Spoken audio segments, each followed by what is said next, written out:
Hello everyone, my name's Walter, and we're back here to once again talk about neckbeards. And once again, this is a little different.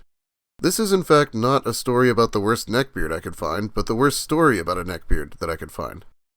Just yesterday, or the day before maybe, someone asked me, I'm curious to know, what are some telltale signs that a neckbeard story is a fake?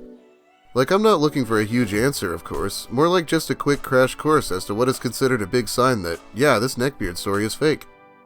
Well, keep watching, because we're covering a very fake story today. Disclaimer, a lot of stories aren't fully fake, but just really embellished. That could be the case here, but I doubt anyone is going to take this one at face value, at least. Anyway, let's get started with the worst Reddit neckbeard story I could find. Now, pay attention to how the author not only puts the neckbeard down, but he also spends a lot of time building himself up to be cool. Which is a weird thing to do here, because people show up for the neckbeards. No one gives a shit how cool the author is. Anyway, let's begin. Neckbeard wants to fight me for m'lady. What's up everybody, this is my first post on Reddit, and a recent story I read had me thinking about a neckbeard I know. There was a small group of people involved, but there's a lot of context leading up to the big fight.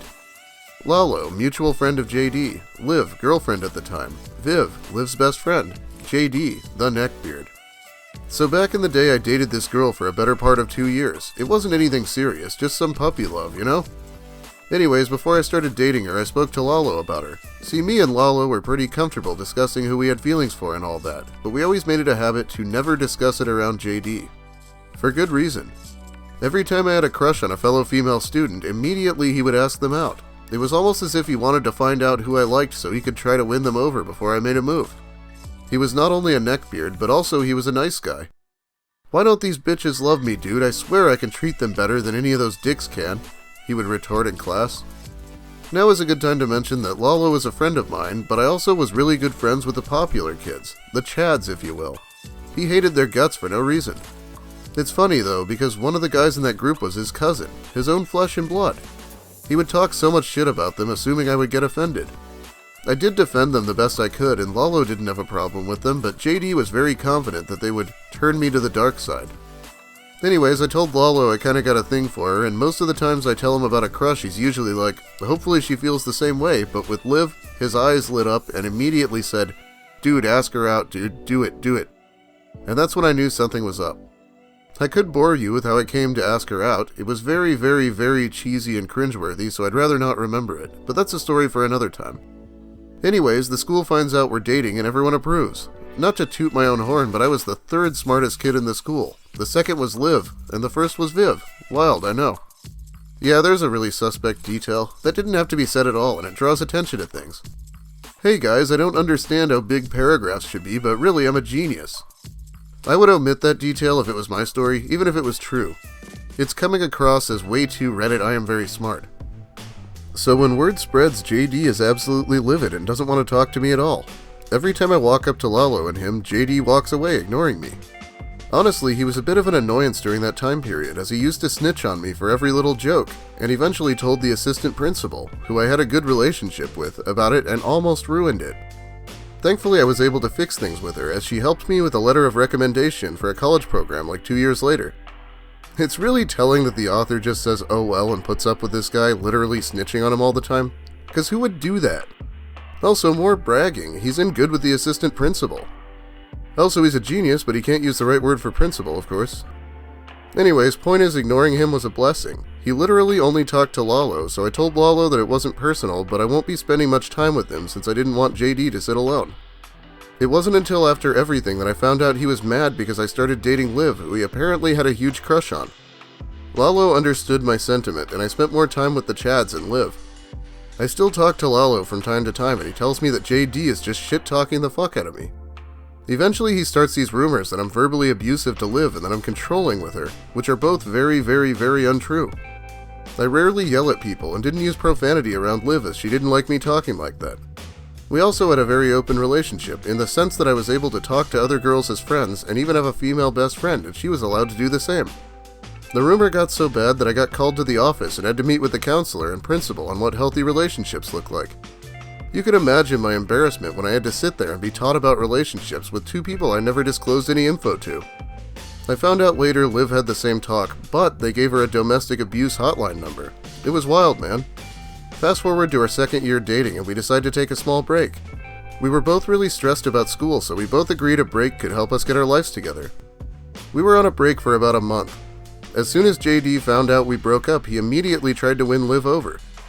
He would write letters, poems, bring her gifts. Now, I didn't really know what to do, but I was obviously pissed off. I thought he was my boy, so for him to turn around and just try that sneaky shit had me mad at him. What do you mean you thought he was your boy? You said he went after every girl you liked on purpose, and he's also apparently been straight up snitching on you and starting rumors. This is bullshit. Liv turned down every gift and gesture and reminded him that she only viewed him as a friend. The final straw was when he asked her to the school dance with an original dance routine.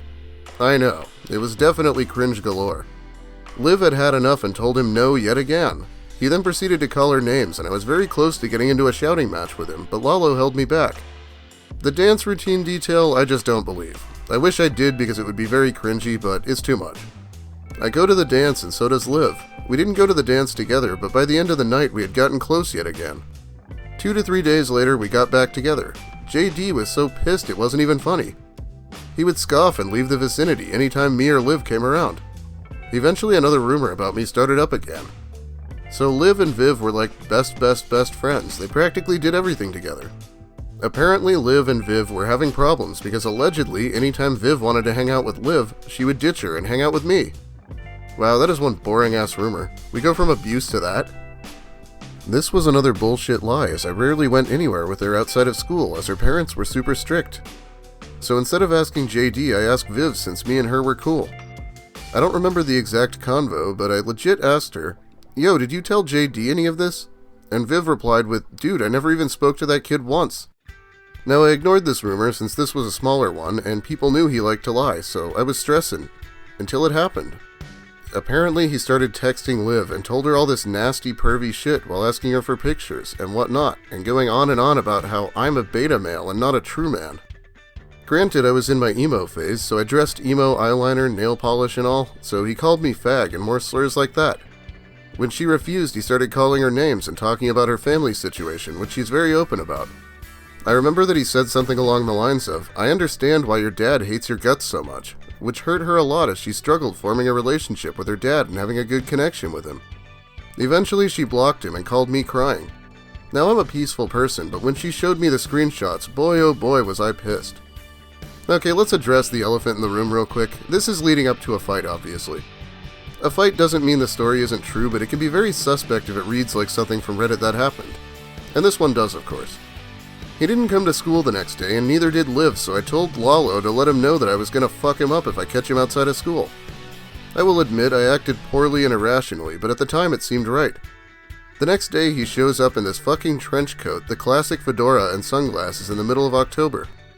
I told him to meet me at Le Spot after school, and he agreed. He said something along the lines of, "I'll fight you for her honor," and I just replied with a yeah, shut the fuck up. Le Spot was the place where the students would go to handle business. If you hear Le Spot in anyone's convo, you know something's going down. Liv hadn't come back to school yet, as she felt uncomfortable to see him, and it's understandable. She constantly told me not to fight him, but again, I didn't listen. So it's like 30 minutes after school and I head to Le Spot. Not a lot of people show up since it was a secluded area, but it was a small crowd. He's there posing like a legit anime villain. Hand holding his glasses up, one hand in the pocket, head down. I had to stop myself from laughing. We get ready and the fight starts. Immediately he does this weird judo roll thing. It was more like a barrel roll, but he stayed on his knees, so I just kicked him in the face and he fell back. I then let him get up and he legit thinks it's an anime fight, yelling, "Wait till you see my true power," and runs at me. All I do is move to the right, extend my leg, and boom, he hits the floor again but splashed into a puddle. At this point the crowd is laughing. Now if this doesn't look like a cross post to Reddit that happened, nothing does. You want me to believe a dance routine and this fight? Look, I'm not stupid. I was the third smartest kid in my school. Oh wait, that wasn't me. It was at that moment where I felt like a dick and remembered that Liv didn't want that to happen, so I just walked up to him to try to help him up. But in true anime villain fashion, he pushes my hand away and rambles on about how he'll get me next time. He eventually became a total neckbeard and moved away. Me and Liv later broke up but are on good terms and laugh about it sometimes. That's the story. Neckbeards are garbage, but this isn't the only neckbeard I know of. I have more stories. Again, sorry if this is formatted weird, first time posting on Reddit. Please let me know if I could fix anything. Other than that, hope you enjoyed the story. Yeah, so you probably get the idea now. Is it just me, or is there a bit of a disconnect from the author being mad enough to want to kick the shit out of him, and then showing up and just handling it as coolly as possible? It's almost impossible to deal with a fight like this without being cringy by association, so I don't believe it. Who sidesteps and trips someone in real life? Anyway, that was the story. The author thinks the story would make one fuego-ass anime. I don't even think I pointed everything out. Let me know in the comments what about this story made you either believe it or not believe it. I'm not really trying to bash the author here, it's just that these fake or exaggerated stories make it really hard to find anything usable.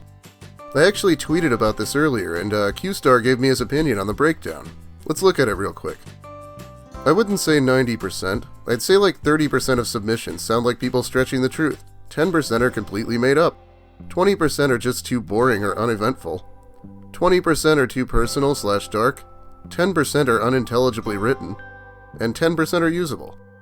Yeah, I've never really thought about the numbers breakdown, but it probably is like 10% I'm willing to use, if that. Well anyway, it's about time to wrap up this video and get to work on something else. This was something I've been planning on doing for kind of a long time and thought it would be a good idea, so let me know if you liked it. I have big plans for the future currently. Thanks for watching, everyone. If you liked the video, please leave a like. If you have something to say, or don't, please consider commenting. I'd rather you did have something to say though, because this shit was crazy. If you're actually new here and want more, consider subscribing because it really helps out my channel. Thanks also to my generous patrons who help me make up some of the money when I get demonetized, which happens constantly because I have a dirty mouth. I'm not really sure what I'll be covering next, but it will be very soon. Maybe tomorrow, but no promises.